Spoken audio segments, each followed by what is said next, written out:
Today, I'm going to get a little biographical and talk about the first of my three dads. Hello, YouTube. I'm Andrew, and welcome back to How to Be Dadly.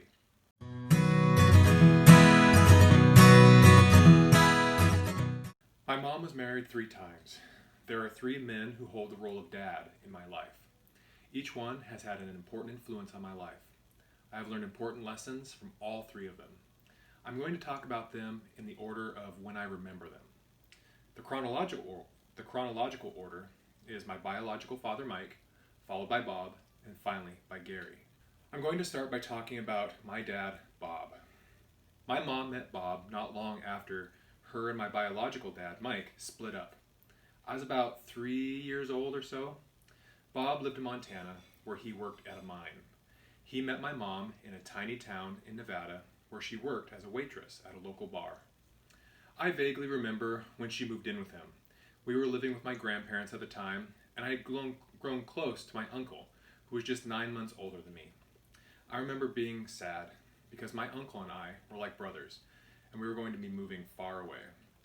I don't remember how long they lived together, but I remember their wedding at a small church or schoolhouse in Nevada, and then returning to Bob's small house in Montana. My mom didn't talk much about my biological father, Mike. Bob had a son from another marriage. He was in high school. I don't remember much about him, but that he and Bob would get into some real big fights, complete with yelling and physicality. His son left not long after that. I do remember being confused about what to call Bob. One day, when I was riding in the car with my mom, she said that I can call him what I want, but that I needed to stick with whatever I would call him. She mentioned that Bob would like it if I called him Dad, but it was up to me. I remember making the decision to call him Dad. Things settled into a normal routine fairly quickly. Those early years were filled with some good times and not so good times from my perspective. Bob would take me fishing. I remember him teaching me how to shoot a gun. As a minor, he would tell me about some basic geology. We went camping and floating down a nearby river. Lots of fun outdoorsy sorts of things. But I also remember the first time he spanked me. I had wandered off and went exploring one day. We lived near the bank of a river. I didn't go anywhere near the river, but I was probably gone for a while because when I came back, I saw Mom and Bob calling and looking for me. They were upset, scared, and very angry. I had innocently picked some flowering weeds for my mom, thinking they were pretty. I got a pretty good whipping that day, and I understand why now. When I was 5 and 7, he and my mom had my brothers. Being so far apart in age, I had a hard time getting along with them because they were always getting into my stuff and playing with my toys when I didn't want them to.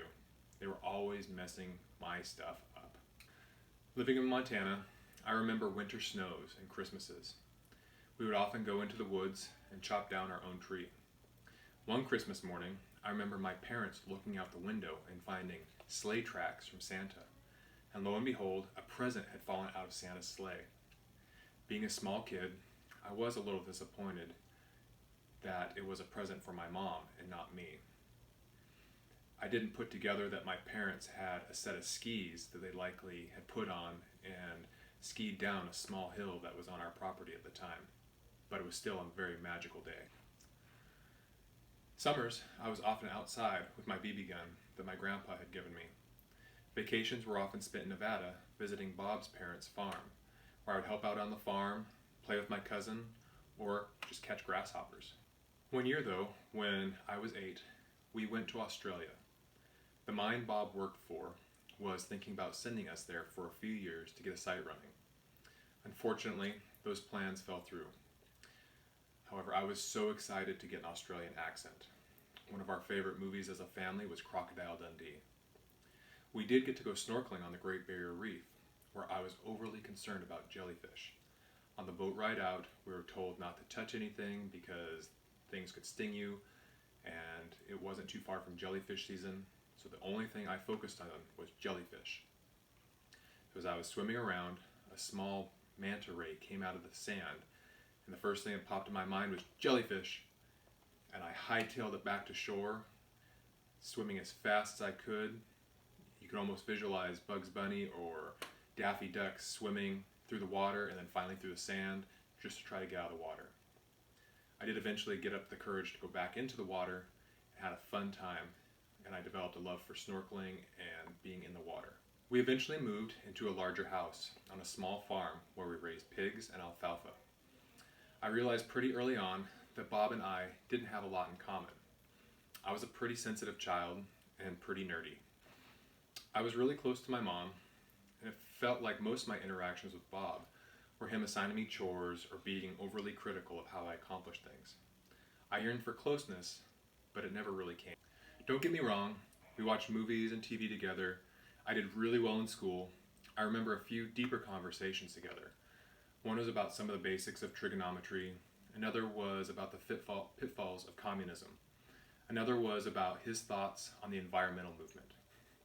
He wouldn't let me watch the cartoon Captain Planet. But what I really think it came down to is that we really didn't have much in common. My interests were in the hard sciences.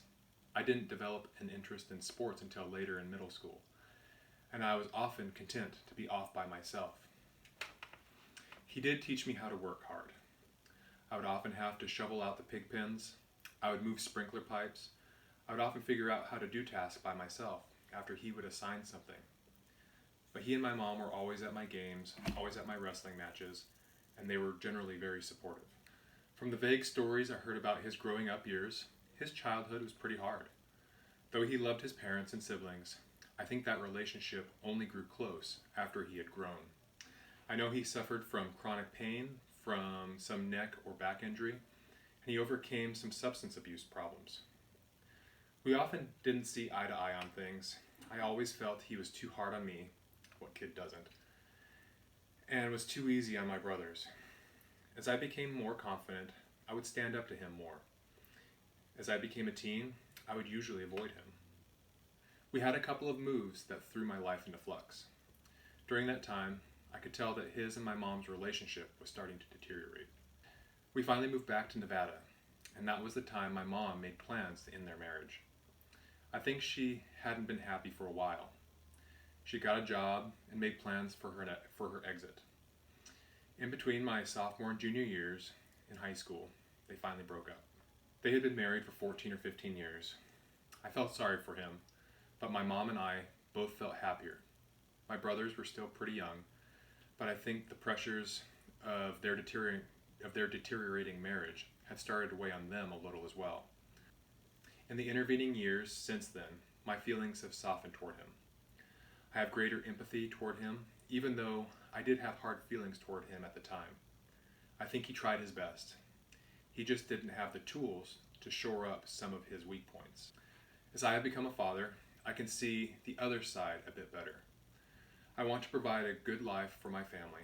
I want to make sure to teach my children good values. I'm sure he wanted that as well.